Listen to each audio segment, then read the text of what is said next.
अस्सलामुअलैकुम and welcome to the show game set match. मैं हूं आपका होस्ट फैसल इलियास। ओवल में test series Ashes test series का इख्तिताम हुआ। Outstanding victory for England in the fifth and final test match of the Ashes series. और हमने देखा कि ऑस्ट्रेलिया से 2-0 डाउन होने के बाद अगले जो 3 टेस्ट मैचेस रहे हैं वो तीनों इंग्लैंड के नाम रहे हैं। बहुत अच्छा कंपटीशन रहा और सबसे इंटरेस्टिंग बात यह है कि दोनों टीमों की जानिब से जो फास्ट बॉलर्स हैं, पेसर्स हैं, वो मैन ऑफ द सीरीज़ बने, मिचेल स्टार्क और क्रिस वोक्स। सो एशेज़ टेस्ट सीरीज़ के बारे में बात करेंगे। पाकिस्तान क्रिकेट के हवाले से अच्छी खबरें हैं कि हमने अफ़गानिस्तान से मैचेस खेलने, ओडीआई मैचेस अगस्त के आखिरी हफ्ते में, उसके बारे में बात करेंगे बिकॉज़ एशिया कप और वर्ल्ड कप से पहले जितनी ओडीआई क्रिकेट पाकिस्तानी प्लेयर्स को मिल जाए वो बहुत अच्छा होगा। सो आज के शो पे इन चीज़ों पे बात करने के लिए एक्सपर्ट्स होंगे हमारे साथ। So very exciting lineup today for today's show. लेकिन शो का आगाज़ करते हैं व्हाट्सएप सेगमेंट के साथ। सबसे पहली खबर आईसीसी वर्ल्ड कप में पाकिस्तान और इंडिया के मैच के बारे में है जो 15 अक्टूबर को भारत में हिंदू त्यौहार नवरात्रि के सबब पाक भारत मैच का इनेकाद मुश्किल हो गया है। ज़राए के मुताबिक पाकिस्तान के 2 मैचेस की तारीख तब्दील होने का इम्कान है। भारतीय मीडिया का दावा है कि पाक भारत मैच 15 की बजाय 14 अक्टूबर को होगा, जबकि 12 अक्टूबर को श्रीलंका के खिलाफ खेला जाने वाला मैच 11 अक्टूबर को खेला जाएगा। पीसीबी ने शेड्यूल की तब्दीली का ताहाल आईसीसी को कोई जवाब नहीं दिया है। ऑस्ट्रेलिया के टूर के बाद ICC cricket world cup trophy का सफ़र भी रुक गया है और पाकिस्तान आमद भी ताख़ीर का शिकार है। So this is related to world cup जो अभी यहाँ से दूर है, लेकिन पाकिस्तान के मैचेस का स्केड्यूल चेंज होना एक कंसर्न की बात तो है। उसके हवाले से आज के शो में बात करेंगे।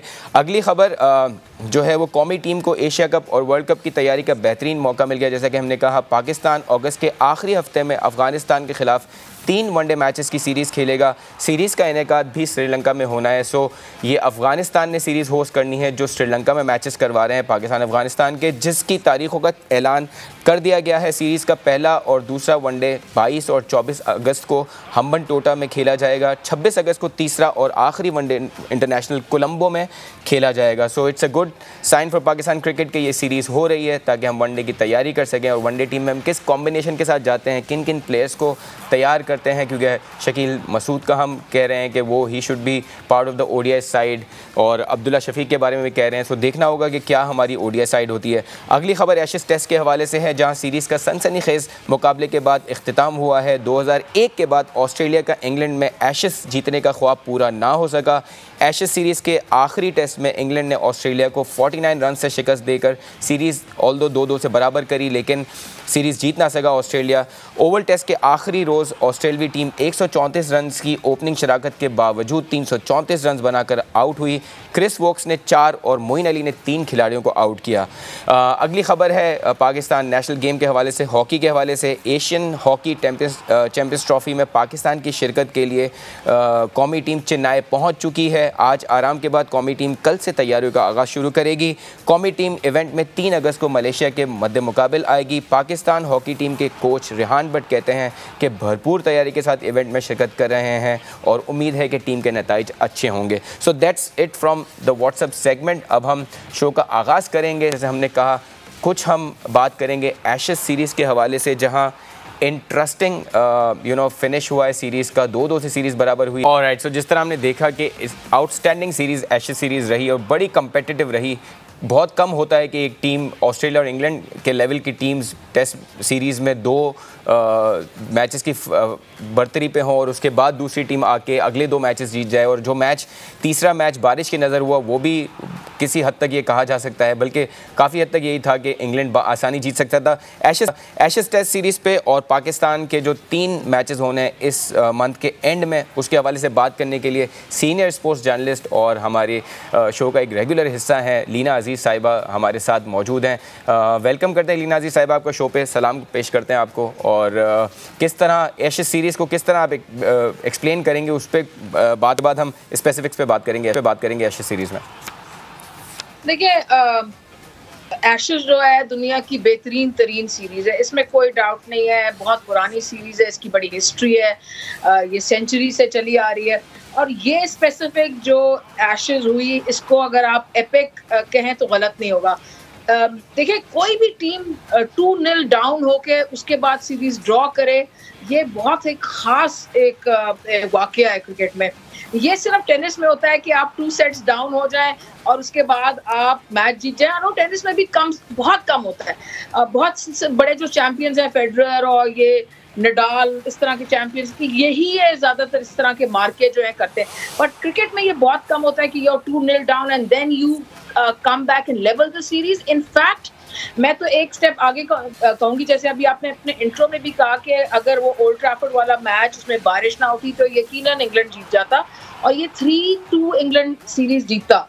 लेकिन अगर उसको थोड़ा सा पीछे ले जाएं, पहले 2 टेस्ट मैच, तो उसमें भी इंग्लैंड जो था वो मुस्तकिल हावी था। सिर्फ कुछ क्रंच मौके ऐसे हुए जहां पर इंग्लैंड ने थोड़ा सा लूज किया, जैसे वो कमिंस की इनिंग्स, लायन एंड कमिंस की पार्टनरशिप हुई तो उससे वो एडजस्टन टेस्ट मैच जीत गए। फिर वो जॉनी बेस्टो का रन आउट हुआ जो बहुत ही ज्यादा, जिसके बारे में बात की गई, जो स्पिरिट ऑफ द गेम के भी मेरे हिसाब से खिलाफ था। वो ना होता तो भी वो लॉर्ड्स टेस्ट मैच जीत जाते इंग्लैंड। तो ये ऐसी सीरीज है कि जो मेरे जैसे पंडित्स हैं या माहिरीन है दुनिया में, वो ये कह रहे हैं कि इंग्लैंड ये 4-0 भी जीत सकता था। लेकिन खैर बहरहाल ये टेस्ट क्रिकेट है और ऑस्ट्रेलिया वर्ल्ड चैंपियंस हैं, तो ये जो 2-2 इन्होंने किया ये जस्टिफाई तो नहीं इनके टैलेंट को करता। और इस सीरीज के जिस तरह ये सीरीज इंग्लैंड खेल रहा था उस बाद इसको जस्टिफाई तो नहीं करता, लेकिन फिर भी इन द एंड ये फेयर रिजल्ट था because the series was very very closely fought end of course Australia is a great team. लेकिन इंग्लैंड अगर थोड़ी सी कैचेस अपने पकड़ लेता या इमोशनल डिसीजन स्टोक्स ना करते कि मुस्तकिल एंडरसन को खिलाए जाते, हालांकि मेरे बड़े फेवरेट बॉलर हैं एंडरसन। मैं तो एंडरसन लेंथ मैंने एक टर्म पॉइंट किया है, एंडरसन लेंथ। लेकिन अब towards the end of his career है, नजर आ रहा था कि फॉर्म नहीं है, बॉल स्विंग नहीं करी थी, विकेट्स भी फ्लैट थी। तो अगर एंडरसन की जगह टंग को खिलाते या किसी को, तो हो सकता है ये सीरीज फिर भी वो 3-2 जीत जाते। So it was a great series amongst 2 absolutely fabulous teams, Australia being world champions। तो ये फेयर रिजल्ट कहा जाएगा और इससे अच्छी सीरीज मैंने अपनी जिंदगी में बहुत ही कम देखी है। और मैं वो इंसान हूँ जो अपने टॉयलेट ब्रेक्स, अपने बाथरूम ब्रेक्स, अपने शावर ब्रेक्स भी एशेस जब हो रहा हो या कोई ऐसी बड़ी सीरीज हो रही हो तो मैं उनके लंच ब्रेक और वाटर ब्रेक के साथ टाइम करती हूँ। तो I would have watched 99% of the matches पूरी सीरीज। बिल्कुल सही है। इतनी अच्छी सीरीज मैंने नहीं देखी अपनी जिंदगी में। No doubt. और इस तरह की सीरीज देख के हम कहते हैं कि शायद कभी कभी कहते हैं कि शॉर्टर फॉर्मेट जो है वो टेस्ट क्रिकेट को रिप्लेस कर लेगा, लेकिन एशेज सीरीज देख के आपको लगता है कि ऐसा कभी भी नहीं हो सकता। This is that kind of a series. लेकिन अगर हम ऑस्ट्रेलिया की, जैसे आपने बात की कि पंडित ये कहते हैं कि अगर इंग्लैंड सारी चीज़ें सही जाती तो शायद ये सीरीज़ 4-0 या 3-2 या 3-1 जीत सकता था। आपको लगता है कि ऑस्ट्रेलिया का मिडिल ऑर्डर काफ़ी वीक लगा? वरना जनरली हम देखते हैं कि ऑस्ट्रेलिया के जो लोअर ऑर्डर या मिडिल ऑर्डर की बैटिंग होती है वो इतनी स्ट्रांग होती है कि वो कमबैक्स करती है मैचेस में। इस बार भी हमने देखा कि 133 पे पहली विकेट गिरी है, उसके बाद मिडिल ऑर्डर नहीं संभाल पाया आखिरी मैच को, ओवल टेस्ट को भी। सो आपको लगता है कि ये वन ऑफ द रीजंस था ऑस्ट्रेलिया के बुरे परफॉर्मेंस का? बिल्कुल, देखिए इसमें कोई शक नहीं, बिकॉज मिडिल ऑर्डर कहाँ से कंट्रोल होता है मेरी नज़र में। आपका जो नंबर 6 बैट्समैन होता है, नंबर 5, आपका जो नंबर 6 बैट्समैन होता है या नंबर 7, अमूमन वो आपका विकेट कीपर होता है। कैरी से उनको वो परफॉर्मेंसेस नहीं मिली जो अमूमन उनके विकेट कीपर से उनको मिलती है। जिस तरह की सॉलिड परफॉर्मेंसेस विकेट कीपर करते हैं उनकी, उस तरह एलेक्स कैरी से उनको नहीं मिली। और हेड की जो परफॉर्मेंस थी कई मौक़ों पर तो बहुत अच्छी थी, लेकिन क्योंकि हेड जो है वो बहुत तेज़ खेलते हैं, उसमें यह है कि अगर उनका बल्ला चल जाता है तो कल भी उनकी एक अच्छी इनिंग्स थी, 40-45 रन उन्होंने बनाए और उन्होंने पहले एक सेंचुरी भी बनाई सीरीज़ में। तो उस तरह एक कंसिस्टेंट परफॉर्मेंस नहीं मिली जो उनका एक विकेट कीपर से उनको मिलती है और एक जो नंबर 6 या 5 बैट्समैन से मिलती है उनको। मार्च को उन्होंने ट्राई किया तो मार्च ने एक सेंचुरी तो बड़ी धुआंधार बना दी, लेकिन उसके बाद की इनिंग्स में कुछ भी वो खातिर खा नहीं कर सके। So between March, carry and head उनको वो परफॉर्मेंसेस नहीं मिली जो मिलनी चाहिए थी। और मेरा तो हमेशा, मैं ये कहती हूँ और हमेशा मेरा ये बड़ा स्ट्रॉन्ग पॉइंट ऑफ व्यू रहा है कि जिस टीम का विकेट कीपर कंटिन्यूसली कंट्रीब्यूट करता है with a bat, as long as he's taking the catches, which is his first duty, but after taking the catches अगर वो सॉलिडली 40-35 रन आपको दे रहा होता है हर मैच में, तो वो टीम पर हावी होती है टेस्ट सीरीज में, वो नहीं हुआ ऑस्ट्रेलिया के साथ, तो इसलिए उनका मिडिल ऑर्डर नहीं चला। बिल्कुल सही। और हम ऑस्ट्रेलिया की जब भी बात करते हैं हमारे दिमाग में हमेशा आएगा इयन हिली या क्रिस, जो उनके लेफ्ट हैंडेड विकेट कीपर थे। आपके दिमाग में हमेशा वो आता है कि विकेट कीपर जब भी बैटिंग करने आएगा तो उस तरह की बैटिंग होगी, लेकिन हमें दिखा कि वो उस तरह की परफॉर्मेंसेस नहीं आई। लेकिन मिडल ऑर्डर में लबुशे या स्टीव स्मिथ हमने देखा, वो भी जनरली ये होता है कि अगर वो 30, 40, 50 रन या 70 रन की, जैसे हमने देखा स्मिथ ने इनिंग्स खेली, तो वो सेंचुरी या डबल सेंचुरी की तरफ, बड़ी सेंचुरीज की तरफ जाते हैं। वो भी हमें ऑस्ट्रेलिया की तरफ से नहीं दिखा इस सीरीज़ में। हाँ देखिए, स्मिथ की अगर आप बात करें या लबुशेन की, तो वो टॉप 4 हैं। मैं उनको टॉप 4 में गिनती हूँ, टॉप ऑर्डर में गिनती हूँ।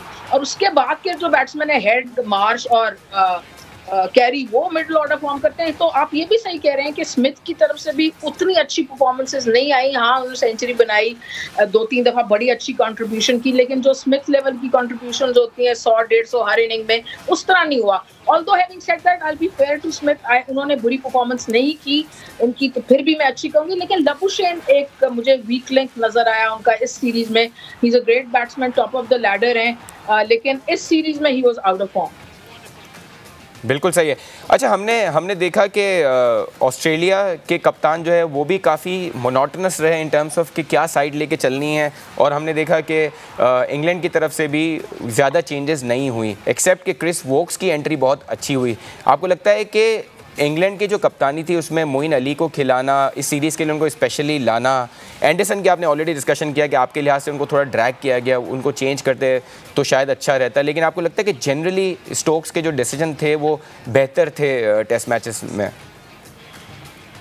हाँ, आप कह सकते हैं, लाइक जिस तरह मोइन को लाए, उनको रिक्वेस्ट करके लाए उस तरह, लेकिन कुछ ऐसे भी डिसीजन थे, जैसे एंडरसन की हमने बात की, और खुद भी वो इंजर्ड थे, वो खेलते रहे, तो डाउटफुल था। लेकिन कमिंस के अगर आप मुकाबला करें तो एग्रेसिव जरूर नजर आए स्टोक्स, तो वो कर बिल्कुल सही है। हम इंग्लैंड के कीपर जो है बेस्टो, हमने देखा फर्स्ट 2 टेस्ट मैचेस में बहुत मुश्किल से गुजर रहे थे वो, उनसे कीपिंग भी सही नहीं हो रही थी, बैटिंग भी नहीं हो रही थी, उसको भी बेन स्टोक्स ने कंटिन्यू किया। और उसके बाद उन्होंने लास्ट 3 मैचेस में जो परफॉर्मेंस दी है, that also goes to Ben Stokes, के उन्होंने अपने प्लेयर पे भरोसा किया और बेस्टो ने भी डिलीवर भी किया उसको। आप कह सकते हैं क्योंकि मैं तो फोक्स को खिलाती, क्योंकि वो बहुत अच्छे कीपर हैं, लेकिन बेस्टो ने उनका जो एतमाद था उसको जरूर पूरा किया, फिर बैट से परफॉर्म किया, और एंड में विकेट कीपिंग भी काफी अच्छी की। लेकिन I would have played specialist spinner, wicket keeper. बिल्कुल सही है। अगर आप टॉप स्कोरर्स की बात करें तो उस्मान ख्वाजा ने इस सीरीज़ में टॉप स्कोरर है ऑस्ट्रेलिया की तरफ से। उनकी परफॉर्मेंस को कैसे देखती हैं? एक एशियन बॉर्न प्लेयर है और इतना ज़्यादा लाइमलाइट में नहीं होते, लबुशे या स्मिथ की तरह वो फैब 4 या उस तरह के प्लेयर नहीं है, but he always delivers whether it's Asian conditions और now in England conditions, he is done so well. हाँ देखिए, ही इज अ लो की human being, low key man as such. Usman Khawaja जो है, आप देखें उनकी पर्सनैलिटी लो की है, वो अपना काम पे फोकस रखते हैं, ज़्यादा स्माइली करते रहते हैं, किसी बॉलर से भी एंगेज नहीं होते, अगर उन पे कोई स्लेजिंग भी हो रही है तो एंगेज नहीं होते। और जैसे आपने कहा कि उनका रूट या स्मिथ या बुशेन वाला या बाबर आजम की तरह उनकी बातें नहीं होती, लेकिन वो अपना काम करते हैं, फोकस करते हैं। ये सीरीज उन्होंने बड़ी अच्छी खेली, क्योंकि इससे पहले उनका इंग्लैंड में रिकॉर्ड कुछ अच्छा नहीं था अगेंस्ट द स्विंगिंग बॉल। लेकिन इस सीरीज में फर्क ये था कि इस सीरीज में जो विकेट्स बनाई थी वो वजह फ्लैट थी, तो या तो बॉलर को उसकी अपनी स्किल से मदद मिल रही थी या फिर ओवरकास्ट कंडीशंस की वजह से स्विंग हो रही थी। लेकिन खैर हम ये नहीं कह सकते कि स्विंग नहीं था या सीन नहीं था, लेकिन बहरहाल he applied himself well, he tried to play within himself, he avoided के वो फ्लैश ना करें, कवर ड्राइव कम खेलें, पहले एक दफ़ा सेट हो जाएं, तो जब कवर की तरफ खेलें ताकि उसकी वजह से जो एजेस निकलती हैं वो ना निकले। So he applied himself well and this was an excellent series for him, 400 plus runs for him. He was one of the contenders for man of the series. लेकिन मुझे बड़ी खुशी हुई कि एक बॉलर को दोनों तरफ से बॉलर्स को मैन ऑफ द सीरीज मिला। वोक्स को भी, जो हाईली डिजर्व करते, सिर्फ 3 टेस्ट मैच खेले और पासा पलट दिया गेम का, और उधर से स्टार्क को भी मैन ऑफ द सीरीज मिला। So I was very happy कि 2 bowlers got man of the series. No doubt, no doubt, दोनों की शानदार परफॉर्मेंस थी और क्रिस वोक्स के आने से तो पूरी सीरीज़ की सिचुएशन चेंज हो गई ऑब्वियसली, और आखिरी मैच के वो मैन ऑफ द मैच भी रहे। लेकिन क्योंकि हम बैट्समैनों की बात कर रहे हैं, ऑस्ट्रेलिया के दूसरे ओपनर जो हैं डेविड वार्नर, उनका हमने देखा कि वो काफ़ी फ्लैम्बॉयंट है, तेज़ खेलते हैं और हमेशा नज़रों में रहते हैं। उनकी परफॉर्मेंस वैसी नहीं I except for the last innings जहाँ उन्होंने 50 किए, लेकिन पूरे सीरीज़ में ऑफ कलर रहे वो। देखिए, ही रिमेन्ड, वो तो ब्रॉड के बनी रहे सीरीज में। Like we talk about tail enders and we say कि जी ये इस वाले बॉलर का बनी था और दलीप दोशी, इमरान खान के बनी होते थे। तो इस तरह टॉप ऑर्डर बैट्समैन है, one of the top batsman in the world है वार्नर। लेकिन इस सीरीज में वो जब अराउंड द विकेट ब्रॉड ने उनको बॉलिंग की तो वो उनके बनी रहे और उनके सामने उनकी एक ना चल सकी। उसकी वजह 2-3 वजह। एक तो Warner is towards the end of his career, he is already said कि वो सिडनी में पाकिस्तान के खिलाफ उनका आखिरी टेस्ट मैच होगा। पता नहीं है वो टेस्ट मैच उनको खिलाएंगे भी या नहीं, क्योंकि उनकी फॉर्म इतनी अच्छी नहीं रही। और जिस तरह वो बॉडी से दूर खेलते रहे और जिस तरह अराउंड द विकेट ब्रॉड ने बाहर निकाली बॉल, अंदर एंगल करके और फिर बॉल बाहर निकालना, जो कि बाय द वे बहुत मुश्किल है। तो उस तरह की बॉलों पे कोई जवाब नहीं था वार्नर के पास ब्रॉड की बॉलिंग का और इंग्लैंड की बॉलिंग का। So I think this was a difficult series for him and Cummins ने उनकी सीनियरिटी पे, एक्सपीरियंस पे उनको खिलाते रहे। 1-2 दफा उनको रिजल्ट भी मिले, लेकिन वंस अगेन उनको वो किस्म के रिजल्ट्स वार्नर से नहीं मिले कमिंस को जो वो चाहते थे, and that is mainly because excellent bowling by England and in particular Broad, जिन्होंने ही हैड हिज नंबर कि वो जैसे ही वार्नर ओपन करने आते थे तो अराउंड द विकेट आ जाते थे ब्रॉड, और वहां से वो बॉल को अंदर एंगल करते थे। अंदर एंगल करके जब वो कमिट हो जाते थे वार्नर, तो फिर बॉल थोड़ी सी बाहर निकलती थी, which is absolutely magical delivery to ball. But Broad ने वो लेंथ और वो डिलीवरी दोनों कॉन्कर की हुई है, और जब से ब्रॉड आगे बॉल करते हैं तो उन्होंने दुनिया के हर लेफ्ट हैंडर को ट्रबल किया जब से उनकी लेंथ आगे हो गई है। और ब्रॉड की तो क्या ही बात करें, अपनी टेस्ट करियर का इख्तिताम किया उन्होंने 6 मार के और विकेट लेके, और जिस तरह आप कह रही हैं कि जो उनकी बॉल है लेफ्ट हैंडर को, उन्होंने अपनी आखिरी दोनों विकेटें उसी तरह ली कि लेफ्ट हैंडर के लिए अंदर आती हुई बॉल जो है वो इवेंचुअली बाहर जाती है और वो एज होता है, कीपर उसको पकड़ते हैं। तो ब्रॉड मैजिक के नाम से एक पैकेज बनाया, तो ब्रॉड का वो पैकेज देखते हैं, फिर मज़ीद बात करते हैं। और वो पैकेज हम थोड़ा डिले करते हैं बिकॉज ब्रॉड की परफॉर्मेंस ऐसी है कि वो बहुत ही कोई आउटस्टैंडिंग परफॉर्मेंस है और अच्छा उस पर पैकेज बना है, वो हमको शो करेंगे लीना जी। लेकिन ब्रॉड मतलब एक प्लेयर जो 21 साल की उम्र में, जिसको शॉर्टर फॉर्मेट में 6 छक्के लगते हैं, जिसके बाद वो कहता है कि वो 6 छक्के लगना जो है वो मेरे लिए, मैं वॉरियर बन गया। और युवराज सिंह जैसे प्लेयर ने उनको 6 छक्के मारे थे, उसके बाद 600 प्लस विकेटें लेने वाले दुनिया के सेकंड टेस्ट क्रिकेटर हैं only in terms of bowlers के, जो इतनी सारी विकेटें लेके इतनी अच्छी परफॉर्मेंस इंग्लैंड के लिए। How do you describe Stuart broad?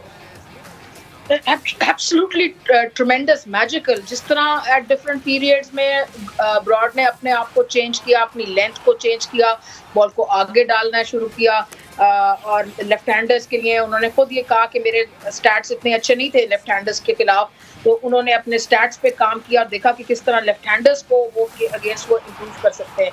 और जिस तरह की मिडल ऑफ द करियर उन्होंने वो इम्प्रूवमेंट लाई, वो लेंथ आगे डालनी शुरू की, और जिस तरह का कैरेक्टर है उनका, जब भी इंग्लैंड को विकेट की जरूरत हुई तो आर्थरटन का बड़ा फेमस वो कमेंट्री में कहते हैं legs are knees are pumping. तो जिस तरह उनकी नीज एंड लेग्स पंप करती हैं, 37 साल की उम्र में भी वो आराम से 3-4 साल खेल सकते हैं, इसमें कोई शक नहीं।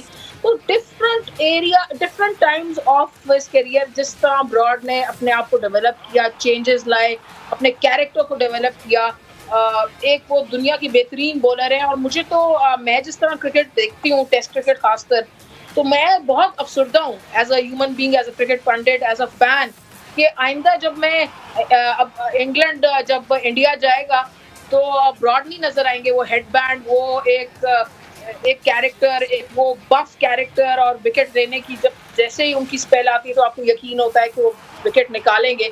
और ब्रॉड की सबसे बड़ी खासियत ये है कि वो एक विकेट नहीं निकालते स्पेल में। जिस दिन उनका दिन होता है, वो अच्छी बॉलिंग कर रहे होते हैं and the knees are pumping, that day वो एक स्पेल में 2-2 3 विकेट भी निकालते हैं, जिसके बड़ा सबूत है कि वो जो 8 विकेटें उन्होंने ली थी और जो नंबर ऑफ 5 विकेट हॉल्स हैं उनके, तो वो एक स्पेशल कैरेक्टर है।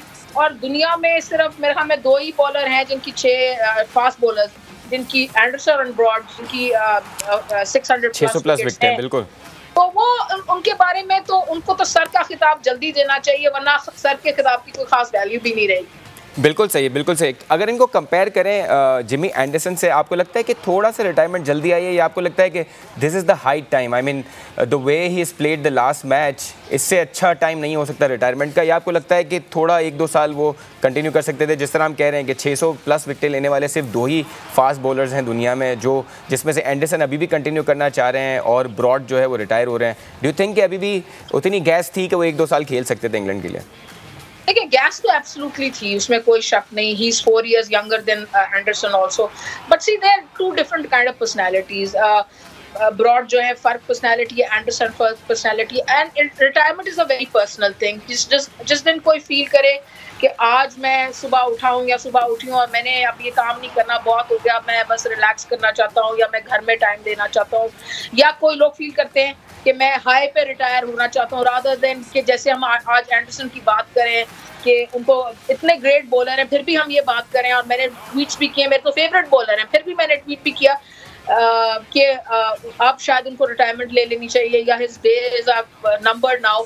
तो शायद ब्रॉड ये नहीं चाहते थे, वो हाई पे रिटायर होना चाहते थे। उन्होंने जो करियर गोल्स थे सारे कर लिए, एशेज में रिटायर होना चाहते। He is been such an Ashes champion and he probably wanted to retire in the home Ashes and not travel to Australia in the next 2 years. और एंडरसन शायद challenge लेना चाहते हैं, शायद इंडिया में जाके रिवर्स स्विंग पे abrasive tracks पे बॉल करने का। 700 विकेट्स भी उनकी होने वाली हैं। So I think they're great friends, but they're 2 very different characters. Absolutely. Broad wanted to retire on a high, and Anderson probably wants to get his 700 and play for a couple of years more. Absolutely. So we'll talk about it further, Ashes series पे मजीद भी बात करेंगे, लेकिन most importantly हम पाकिस्तान की जो अफगानिस्तान के साथ सीरीज़ होनी है, ओडीआई सीरीज़, उस पर डिटेल से बात करेंगे लीना जी से एक ब्रेक के बाद। Welcome back on game set match. हम बात करें एशेज सीरीज़ की, लीना अजीज़ हमारे साथ हैं, लेकिन अभी हमने डिटेल में ये भी जानना है कि पाकिस्तान अफगानिस्तान सीरीज़ जो हम खेलने जा रहे हैं अगस्त के आखिरी वीक में, उसके हवाले से हमारी क्या टीम होगी, और उसके साथ साथ पीसीबी की जो एक नई टेक्निकल कमेटी बनी है उसके हवाले से बहुत सारी ख़बरें सरगर्म हैं। एक कल मीटिंग मुतवक्के है पीसीबी की टेक्निकल कमेटी और मैनेजमेंट कमेटी की, उसके हवाले से हमारे समा के कॉरेस्पॉन्डेंट है खिज़र आज़म, उनके पास कुछ न्यूज़ है इस हवाले से, उनसे बात करते हैं और उनसे जानते हैं कि कल जो मीटिंग होनी है उसमें क्या एजेंडा है और मिसबाउल हक जो है इस टेक्निकल कमेटी को किस तरह लीड करने वाले हैं। सो खिज़र आज़म को वेलकम करते हैं शो पे। लीना अजीज़ भी हमारे साथ हैं। Khizar, welcome to the show. जी अस्सलाम वालेकुम, कैसे हैं आप? सब ठीक ठाक? वालेकुम अस्सलाम, बिल्कुल ठीक। खिज़र, तो हमें बताएं कल जो मीटिंग होनी है टेक्निकल कमेटी की, उसके हवाले से क्या खबर है?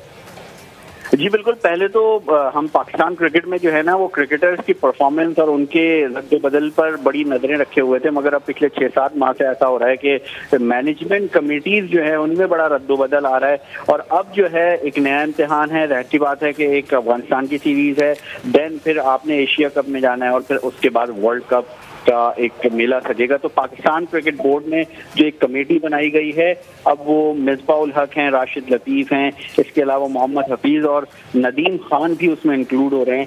तो ये वही नदीम खान है जिन्हें कुछ अर्से पहले जो है वो पाकिस्तान क्रिकेट बोर्ड से जो है वो बाहर किया गया था, और अब जो है वो उसमें आ गए हैं। अब कल मीटिंग के बाद जो है ये तय हो जाएगा कि आया आने वाली सिलेक्शन कमेटी कौन होगी, चीफ सिलेक्टर कौन होगा, और उसका जो मेन सबसे पहला जो टारगेट होगा वो एशिया कप के लिए तो टीम को अनाउंसमेंट करना ही है, मगर उससे कब जो अफगानिस्तान के साथ जो हमारी सीरीज है उसके लिए स्पॉट का ऐलान करना है। मोस्ट प्रोबेबली वही स्पॉट जाएगा, और यहाँ तक खबरें गर्म हैं कि शायद वसीम खान की बतौर चीफ सिलेक्टर वापसी हो जाए और वसीम खान लेकर चलें इसी तमाम तर सिनेरियो को जिस पे बहुत ज़्यादा फोकस किया जा रहा है। खिज़र, आप शायद मोहम्मद वसीम की बात कर रहे हैं, इसके अलावा कोई और नाम, मोहम्मद वसीम के अलावा कोई और नाम आ रहे हैं जो सिलेक्शन कमेटी के हवाले से जिनका नाम आ रहा हो?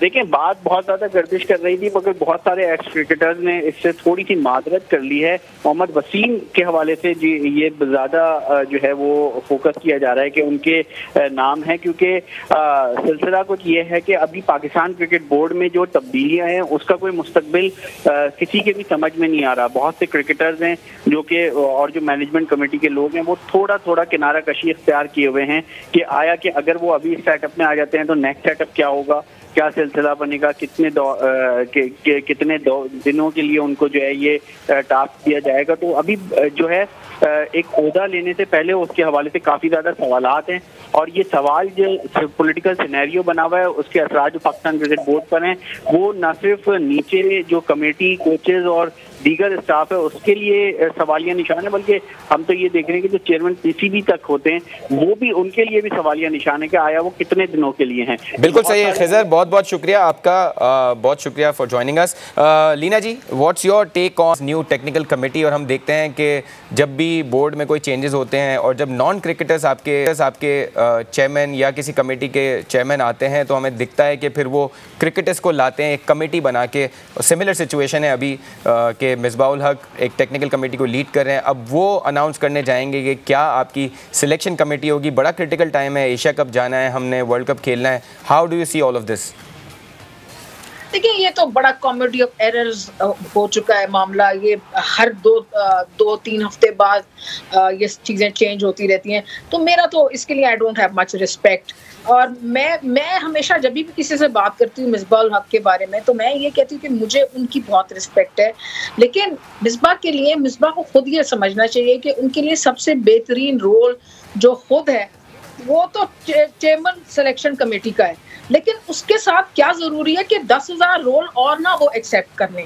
सिर्फ एक रोल उनको जो देना चाहिए, because he knows the domestic cricket well, he is recently captain Pakistan, sensible पढ़े लिखे आदमी है, जैसे मोहम्मद वसीम है। मोहम्मद वसीम ने भी मेरे ख्याल में बेहतरीन जॉब की। उस वक्त भी हम उनके पीछे लगे रहते थे कि लैपटॉप ये वो, तो भाई वो क्या घोड़ा गाड़ी पे बैठ के क्या किस चीज पे सिलेक्शन करते, अगर लैपटॉप पे बैठ के ना करते तो हम लोगों के पीछे लग जाते हैं। लेकिन जहां तक मिसबाहुल हक का सवाल है, मेरा ख्याल है कि उनके लिए बेहतरीन role head of technical committee नहीं है, उनके लिए तो खुद बेहतरीन रोल जो है वो चीफ सेलेक्टर है। लेकिन खैर अब उन्होंने ये एक्सेप्ट कर लिया है, और हमारे यहाँ ये फैशन है कि हमें कोई चीज़ ऑफर होती है जो ग्लैमरस होती है या जिसमें बड़ा वो जो मीडिया वो होता है और बड़ा आपको उसमें ग्लैमर नजर आता है तो आप फौरन एक्सेप्ट कर लेते हैं बगैर सोचे समझे। तो मेरा तो ख्याल है उनको ये एक्सेप्ट ही नहीं करनी चाहिए थी। उनके लिए बेहतरीन पोजीशन होती कि अगर वो खुद चेयरमैन सिलेक्शन कमेटी होते। खैर अब देखेंगे वो क्या फैसले करते हैं। और एक तो ये है कि पिछले कोई अच्छे फैसले जो हैं उनको ना खराब करें, या ये कि बस ईगो में आके पिछली जो रजीम है उसके अच्छे फैसले भी आप तब्दील करते हैं, ये भी नहीं करनी चाहिए। सुनने ये में ये भी आ रहा था कि पता नहीं शायद टिंकर किया जाए, छेड़छाड़ की जाए, जो इस वक्त कोचिंग स्टाफ है उससे अच्छे रिजल्ट्स दे रही है ये कोचिंग स्टाफ, तो उनको भी नहीं छेड़ना चाहिए। बट अगर मोहम्मद वसीम को अगर ले आते हैं तो I think it will be an excellent move, because Mohammad Wasim ने बहुत ही अच्छी जॉब की थी। उस वक्त भी लोग सारे पीछे लगे रहते थे, सारे चैनल्स मिलके पीछे लग जाते हैं टीआरपीस के लिए, तो ये नहीं करना चाहिए। क्रिकेट हम सबको इतना अजीज है, टीआरपीस के लिए नहीं करना चाहिए। बाकी कोई अगर सॉलिड रीजन हो तो उसके लिए जरूर क्रिटिसाइज करें, लेकिन having said that I think अगर मिसबाहुल हक मोहम्मद वसीम को वापस लाएं तो it will be a good move. बिल्कुल सही है। हम आपसे ये पॉइंट ऑफ व्यू जानना चाह रहे थे कि मोहम्मद वसीम की वापसी पे आपका क्या पॉइंट ऑफ व्यू होगा as a chief selector. So point taken. और अगर मोहम्मद वसीम आते हैं तो ऑब्वियसली वो एक कंटिन्यूएशन में होगा, he will have the visibility of the players जो उनके दिमाग में ऑलरेडी थे। एक प्लेयर जो हमारे दिमाग में रहते हैं, अभी इमर्जिंग एशिया कप में अच्छी परफॉर्मेंस दी, साइम अयूब, उनसे हमारे नुमाइंदे हुज़ैफ़ा खान की है, बात कर रहे हैं उनसे, तो ज़रा बात सुनते हैं उनकी, हुज़ैफ़ा की और साइम अयूब की, कि इस इमर्जिंग एशिया कप में कामयाबी जो है वो किस तरह पॉसिबल हुई और टीम किस तरह जेल हुई, और ये प्लेयर्स आगे हम क्या देखते हैं इन प्लेयर्स का फ्यूचर। जी, पाकिस्तान के बाएं हाथ के ओपनिंग बल्लेबाज साइम अयूब, जिसने इमर्जिंग एशिया कप के फाइनल में भारत के खिलाफ भी 50 स्कोर किया और एक अच्छा टूर्नामेंट रहा और एक प्रॉमिसिंग टैलेंट है going into the future. Saim हमारे साथ मौजूद हैं। साइम, सबसे पहले बताएं कि जब यहाँ से जा रहे थे टीम के साथ, तो क्या ये सोचा था कि इमर्जिंग एशिया कप को हम डिफेंड कर लेंगे, एक बार फिर जीत जाएंगे? हमारा प्लान ये था कि हम लोगों ने वहाँ जाके फ़ाइनल खेलना है, जो हमने टूर्नामेंट के बारे में सोचा था। तो इंडिया के मैच को हमने कोई इतना ख़ास ध्यान नहीं दिया था। ऑलरेडी हम लोग सेमीफाइनल्स में थे, तो हमने उसमें फुल स्ट्रेंथ अपनी नहीं खिलाई थी। हाँ, हम लोग हारे उनसे, नो डाउट, उनको क्रेडिट जाता है, वो अच्छी क्रिकेट खेले उसमें, बट उसमें हमारी फुल स्ट्रेंथ नहीं थी और हमारा यही प्लान था कि हम फाइनल में अगर इंडिया हमारे सामने आती है तो हम उनको फुल स्ट्रेंथ खिला के सरप्राइज़ करें। ठीक है, जब भारत से फाइनल हुआ, आपने कहा फुल स्ट्रेंथ खिलाएं, तो बड़ा हाई इंटेंस मैच था, बहुत ज़्यादा बातें हो रही थी, तो किस तरह का वो माहौल था? ऑब्वियसली हाई इंटेंस गेम, जैसे आपने कहा, वो तो होता ही है क्योंकि बिगेस्ट राइवलरी है इन क्रिकेट। बट हमारा ये है कि हमने एग्रेसिव और फेयरलेस क्रिकेट खेलनी थी, जिसमें हम कामयाब हुए। और हमारा यही प्लान था कि इंडिया के बारे में ज़्यादा सोचना नहीं है। हम लोग हारे हैं तो कोई बात नहीं, हमारी पाकिस्तान टीम मशहूर है इस चीज़ के लिए कि हम लोग कमबैक बहुत अच्छा करते हैं। तो और ऐसा ही हुआ, रिज़ल्ट आपके सामने है। जब आप आउट हुए, बिल्कुल फ़खर ज़मान वाला हो, तो जब आउट हुए और 9 बॉल हुई, तो आपके दिमाग में भी चैंपियंस ट्रॉफी चल रही थी? नहीं, उस वक्त तो इतना उस वक्त हाईली फोकस्ड रहना पड़ता है मैच में, कोई और थॉट इस तरह का आता नहीं है। अगर आता है तो आप डिस्ट्रैक्ट हो जाते हो, तो बिल्कुल। लेकिन मैच के बाद मैंने बोला हाँ, ये तो बिल्कुल फ़खर भाई वाला सीन हुआ था और ये है कि अच्छा हुआ, उसी तरह हमने क्रिकेट खेली और हम मैच जीत भी गए। बस इस चीज़ की खुशी है कि फ़ाइनल में जहाँ पे मुझे अपनी टीम को डिलीवर करना था, वहाँ मैंने करके दिया और उससे ज़्यादा भी हो सकता था, बट नेक्स्ट टाइम अपॉर्चुनिटी मिलेगी तो इंशाल्लाह इससे ज़्यादा भी होगा। कमेंटेटर्स भी वहाँ कह रहे थे कि सईद अनवर की थोड़ी झलक नज़र आ रही है, तो सईद भाई से मुलाकात हुई है या उनकी वीडियोस देख रहे हो? और सईद अनवर और बहुत सारे प्लेयर्स हैं लेफ्टी, जिनकी मैंने वीडियोस ज़रूर देखी हैं और वो मेरे वन ऑफ द फेवरेट भी हैं। तो बट ये है कि मैंने उनको कॉपी नहीं किया, वो नेचुरल है अल्लाह की तरफ से। अगर लोग बोलते हैं कि मुझे तो नहीं लगता कि मैं उनके करीब भी हूँ, बट लोग बोलते हैं तो हो सकता है कहीं ना कहीं ये उनका प्यार है और मैं कोशिश करूँगा जिस तरह उन्होंने अपना नाम बनाया उसी तरह मैं भी बनाऊँ। जो पर्सनली था वो बहुत हो गया, सब लोग जानते हैं, नाम बहुत बन गया, अल्लाह का शुक्र है पूरे पाकिस्तान में। तो ये है कि बस दुनिया में नाम बनाना है और एज अ मैच विनर मेरा अगला गोल है कि मुझे लोग जैसे 9 लोग से पहचानते हैं, तो वैसे एज अ मैच विनर पहचाने है कि ये मैच जितवाता है बस। ठीक है, साइम अयूब हमारे साथ मौजूद थे। भारत के खिलाफ एक शानदार और तारीखी परफॉर्मेंस, इमर्जिंग एशिया कप का फाइनल जीता और अब कह रहे हैं कि कोशिश कर रहा हूँ अपनी बैटिंग में मज़ीद बेहतरी लाऊँ और मैच विनर के नाम से जो है वो जाना जाऊँ। Thank you Huzaifa Khan. Leena ji, your take on Saim Ayub's performance, और कुछ वीकनेसेस हमें दिखती हैं कि स्पिनर की अंदर आती हुई गेंद पे वो स्ट्रगल कर रहे थे, इमर्जिंग एशिया कप में भी हमें स्ट्रगल करते हुए दिखे। But one question regarding Saim Ayub, do you think he is somebody, हमें दिखता है कि शॉट्स हैं, फ्लैम्बॉयंट हैं, अच्छा माइंडसेट है, अच्छा करना चाहते हैं, लेकिन आपको लगता है कि he is grilled enough to be part of your international side right now या इन द नेक्स्ट 6 months और a year? ऑल्दो उन्होंने T20 का तो ऑलरेडी डेब्यू कर लिया है। I think is a fabulous talent, इसमें कोई शक नहीं है। लेफ्ट हैंडर है, बड़ा फायदा होता है लेफ्ट हैंडर का। मेरे तो पर्सनली फेवरेट प्लेयर्स बहुत से लेफ्ट हैंडर है और देखिए आजकल भी जो धुआंधार प्लेयर्स हैं बहुत से लेफ्ट हैंडर ही हैं। तो इसी तरह साइम अयूब भी हैं, अपनी गलतियों पे भी काम करें। जो आपने बताया कि अंदर आती हुई स्पिनर की गेंद को वो जो है उस पर वो बीट हो जाते हैं, तो शायद वहाँ पर वो थोड़ा सा अपना बॉडी को स्ट्रेट करके अगर सीधे बल्ले से खेलें तो वो उस तरह बीट ना हो। तो इस तरह के उनको भी मेरे से ज़्यादा ये पता होंगे, उनके कोचेस को भी, ये जो थोड़ी थोड़ी चीज़ें आप टिंकर करते हैं अपनी टेक्निक के साथ, तो जो प्रॉब्लम्स होते हैं वो आप ओवरकम कर लेते हैं। जैसे देखें, आपको याद होगा कि शुरू में रिजवान जो थे वो लेग स्पिनर को बल्ले का मुंह खोल के खेलते थे, यानी कि वो कवर पे इनसाइड आउट खेलने की कोशिश करते थे, जिसकी वजह से वो गैप क्रिएट होता था, या तो वो एलबीडब्ल्यू हो जाते थे या बोल्ड हो जाते थे उस गैप से। तो जैसे ही उन्होंने वो क्लोजर टू उस बॉडी खेलना शुरू किया, वो प्रॉब्लम दूर हो गई और कितने बड़े प्लेयर हैं रिजवान। तो साइम अभी बहुत यंग है, अगर ये प्रॉब्लम उनको आ रही है जो आपने कही, तो ये देख सकते हैं कि वो थोड़ा सा सीधा खेलें, बजाय कि जब अंदर बॉल आ रही है तो अगर उनका बल्ला मोड़ रहा है तो वो full face of the bat से उसको एड्रेस कर लें या थोड़ा सा अपना स्टांस ओपन कर लें, जिस तरह भी उनके कोचेस उनको एडवाइस करें। मैं भी अब देखूंगी ये उनका प्रॉब्लम, एंड मेरा पर्सनली अभी ऑफ द कफ ये ख्याल है कि इनको ये शायद थोड़ा सा अपना स्टांस ओपन करें तो ये बेहतर खेल लें अंदर आती हुई बॉल को और सारा सीधा खेलें। तो पोटेंशियल बहुत है, टैलेंट बहुत है, और एम्बिशियस प्लेयर है. He is very proud of his no look shot, as you can see. He is very exciting to watch. मेहनती है, मेहनत आगे भी करते जाएंगे तो उनका नाम बढ़ेगा, क्योंकि कंपटीशन इस वक्त बहुत है. आप देखें कि अभी जो सीरीज श्रीलंका में हुई तो उसमें कितने अच्छे हमें प्लेयर्स नजर आए. अब्दुल्ला शफीक है, सऊद है, सलमान अली आगा, फैंटास्टिक. मतलब इतने रिलैक्स प्लेयर हैं वो कि मज़ा आ जाता है उनको देखते हुए. पहले मैं उनको इस तरह उनको टीम की फ़ैन नहीं थी, लेकिन अब जब मैंने उनको देखा तो इस तरह का कंपटीशन जब है तो साइम को मेहनत करनी पड़ेगी.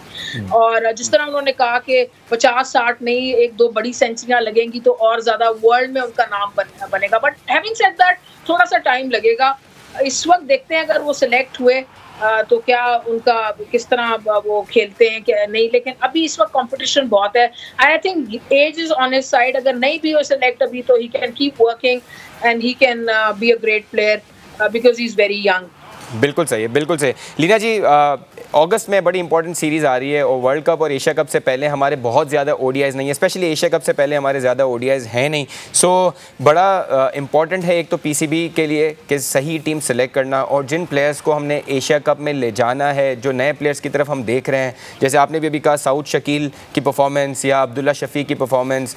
आगा सलमान तो ऑलरेडी आपके ओडीआई सेटअप का हिस्सा रहे हैं. सो क्या लगता है what should be the changes in terms of batters? कौन से आपकी साइड में ओडीआई में टेस्ट होने चाहिए अफगानिस्तान सीरीज़ में? और ये सीरीज़ मुश्किल भी हो सकती है बिकॉज हम जानते हैं कि अफगानिस्तान की टीम के पास अच्छे स्पिनर्स हैं और हम स्पिनर्स पे स्ट्रगल कर जाते हैं कभी कभार. अफगानिस्तान के साथ स्पेशली हमारा मैच काफ़ी टाकरा सही का होता है. सो क्या लगता है क्या चेंजेस होने चाहिए? पहले बैटिंग की बात कर लेंगे. बैटिंग में कौन से प्लेयर्स लग रहे हैं आपको जिस पे पाकिस्तान ट्राई करेगा इस सीरीज़ में? देखिए, प्लेयर्स तो ये जो आपको भी टेस्ट सीरीज में नजर आए, बिकॉज जो टेस्ट होता है वो वनडे और टेस्ट काफी करीब होता है. 50 ओवर जो है इतनी छोटी गेम नहीं होती. तो जैसे सऊद शकील है या सलमान अली आगा है या हैं अब्दुल्ला शफीक, तो ये ऐसे प्लेयर्स हैं who are also knocking on the doors of one day cricket. So इनमें से किसको ट्राई करते हैं किसको नहीं. लेकिन हैविंग सेड दैट, मुझे लगता है कि हमारी वनडे की टीम काफी सेट है. फखर जमान भी वापस आ जाएंगे, तो ओपनिंग भी हमारी सेट है. इमाम, फखर जमान, उसके पीछे बाबर आजम. फिर मिडिल ऑर्डर में आपको शायद ये जगह नजर आए कि एक इनमें से प्लेयर आप इंडक्ट कर लें. तो ये डिपेंड करेगा कि कैसी कॉम्बिनेशन के साथ जाना चाहते हैं. एक तो देखें, ये भी आइडिया हो सकता है कि अगर आपने सऊद शकील को इंडक्ट कराएं तो उन्होंने ये दिखाया कि वो तेज खेल सकते हैं इस सीरीज में श्रीलंका के खिलाफ, तो उनको एक रोल दिया जाए और उनको बताया जाए कि तुमने इस स्ट्राइक रेट से खेलना है. और उन्होंने उसके क्लोज वो अगर 70-75 से खेल रहे थे टेस्ट में, तो आपको वनडे में तकरीबन 90-100 की स्ट्राइक रेट जरूरत होती है, तो वो खेल सकते हैं. फिर आपने ये डिसाइड करना है कि विकेट कीपर कौन सा खिलाना है आपने, whether you are going to go with Sarfaraz और रिजवान. तो इस तरह की चीजें हैं. ये तो सेलेक्टर्स देखेंगे अब कि किसको खिलाना चाहिए. लेकिन मेरे ख्याल में left hander middle of the innings भी बड़ा यूजफुल होता है. बिल्कुल सही है, बिल्कुल सही है. बॉलर्स की तरफ एक नज़र डालें तो हम देख रहे हैं शाहीन शाह और दूसरे जो पेसर हैं हमारे नसीम शाह, वो तो आपकी साइड में होंगे ही होंगे. आपको लगता है एहसानुल्लाह इज समबडी जिनका पेस अच्छा है, ही इज़ यंग बट उनका पेस है, और हमने पीएसएल में देखा है काफ़ी कंट्रोल बॉलिंग की, ऑल्दो वो अफगानिस्तान के साथ T20 सीरीज़ में इतनी अच्छे परफॉर्मेंस नहीं दे सके. आपको लगता है कि he could also be tested in this series? Definitely they should look to try new players and especially players like Ehsanullah जिनकी इतनी एक्सप्रेस पेस है, उनको ज़रूर मौका देना चाहिए. वो वहाँ पर शारजा की विकेट्स में वो इतने अच्छा नहीं उन्होंने किया अफगानिस्तान के खिलाफ, लेकिन दैट डजंट मीन एनीथिंग. कोई देखें अभी लबुशेन कितने बड़े प्लेयर हैं, उन्होंने नहीं किया, पूरी एशेज अच्छा नहीं किया, लेकिन दैट डजंट मीन कि ऑस्ट्रेलिया उनको छोड़ देगा. सो डेफिनेटली ट्राई करना चाहिए. उसामा मीर को ट्राई करना चाहिए, चांस ज़रूर देना चाहिए. He is a excellent spinner. And उनका पाकिस्तान कप में मैंने कमेंट्री 2-3 साल से पाकिस्तान कप की कर रही हूँ, तो वो मुस्तकिल अच्छी परफॉर्मेंस रही. पिछले वाले में तो बहुत अच्छी, तो उनको भी चांस देना चाहिए. मिक्स एंड मैच करके देखना चाहिए. और यंगस्टर जो जिनको सोच रहे हैं ऑस्ट्रेलिया, जिनको सोच रहे हैं वर्ल्ड कप में खिलाने के लिए इंडिया में, उनको यहाँ ज़रूर चांस दे के देख लेना चाहिए. बिल्कुल सही है Leena ji, thank you so much for such detailed discussion, और इतना अच्छा डिस्कशन करके मिल जाता है। आई एम श्योर व्यूअर्स को भी बड़ा मज़ा आता होगा। So thank you so much for being on the show. अब हम क्रिकेट से थोड़ा सा अपना रुख चेंज करते हैं। शजर अब्बास हैं हमारे एथलीट जो एशियन गेम्स की तैयारी कर रहे हैं। 100 मीटर रेस में ऑलरेडी पाकिस्तान के लिए मेडल ला चुके हैं, तो उनके हवाले से एक मोन्टाज देखते हैं कि वो किस तरह की तैयारी करें एशियन गेम्स के लिए।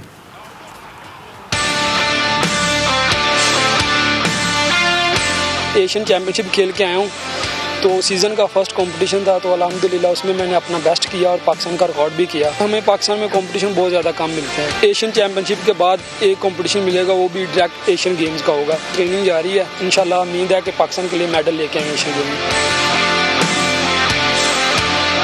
वर्ल्ड लेवल पे यूएसए और जमैका के एथलीट बहुत अच्छे हैं। अगर हमें ट्रेनिंग के लिए वहाँ पे भेजा जाए, ट्रेनिंग कैंप मिले, तो हम उनके साथ ट्रेनिंग करें और अल्हम्दुलिल्लाह मैं एशिया का गोल्ड भी लेके आ सकता हूँ और ओलंपिक्स में क्वालिफाई भी कर सकता हूँ पाकिस्तान के लिए। बजट एथलेटिक फेडरेशन को कम मिलता है, तो वो जितना मिलता है वो भेज देते हैं। अभी मेरा सीज़न का फर्स्ट कंपटीशन था, तो वर्ल्ड लेवल पे 10-10, 12-12 कंपटीशन खेल चुके हैं प्लेयर। मैं फिर भी अल्लाह का शुक्र अदा करता हूँ और जनरल साहब का शुक्र अदा करता हूँ कि उन्होंने मुझे कंपटीशन दिया।